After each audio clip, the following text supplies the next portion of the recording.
So I went to Korea, shaved my head. I was a Buddhist monk in this monastery in South Korea. And so for this, actually when I got there, I realized for the second time in my life, I was in a vegan community. Only this was a little different in the sense that it was similar in the sense that there was no meat, no dairy, no eggs, no wool, silk, leather, fur, no animal products were used, even mosquitoes. It would be very inappropriate to kill a mosquito, right? You kind of put her outside or whatever, but don't kill her for gosh sake. But the basic idea was, to try to show and live a life as much as possible of respect for other living beings and a life of kindness, essentially.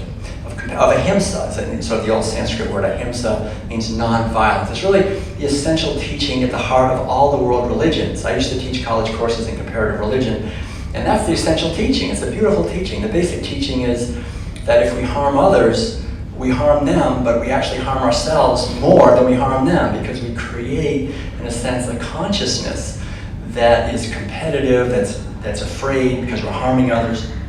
And so if we want to be happy ourselves, then to be kind and loving to others. And so I realized at this monastery in Korea that veganism is not a new idea. It wasn't just coined, and it was coined in 1944 by Donald Watson, that's true, that word, but the actual teaching of veganism, of ahimsa, of compassion and respect and loving kindness for all living beings goes back hundreds of years, probably thousands of years, to Asia, really, to China, to India.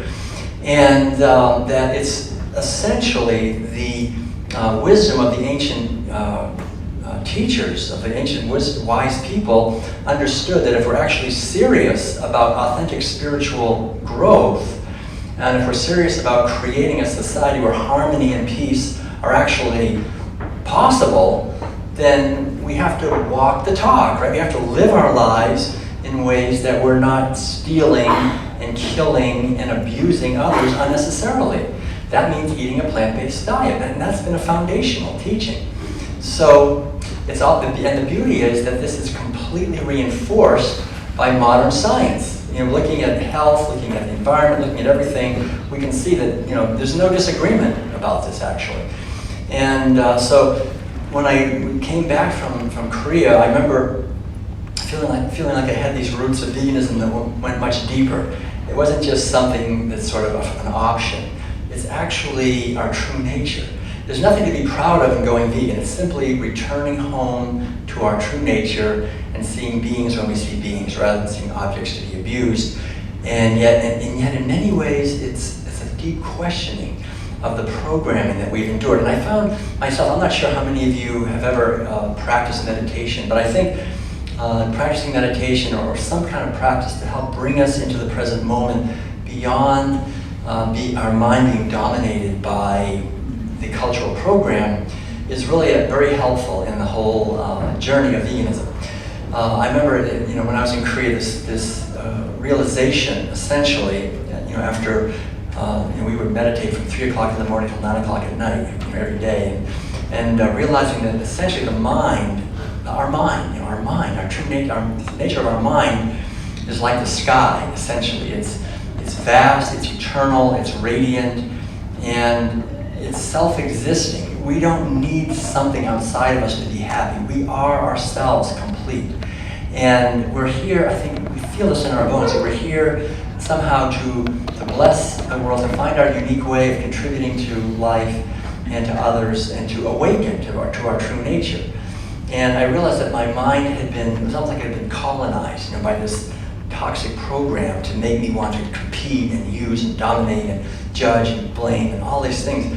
And so to free ourselves from that, veganism is a core part of that. It's questioning the roots of violence that really get their claws into us at a deep level through eating meat and dairy products. We're eating fear and eating terror and eating sadness, and we're fed that by well-meaning people. I know my mother meant very well in feeding me these foods, but the idea is that this has come down through the generations. And so in the World Peace Diet, I talk a little bit about the history of this and how it arose and how it's related to other problems that we're having.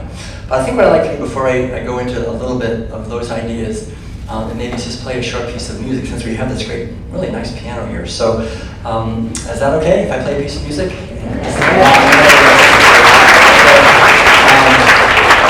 This will be a short piece called Dance for the Arctic Moon, and the basic, one of the basic metaphors in the ancient wisdom teachings is the moon. That the moon reflects the light of the sun. The moon also very often is representative or symbolic of spiritual illumination or spiritual awakening.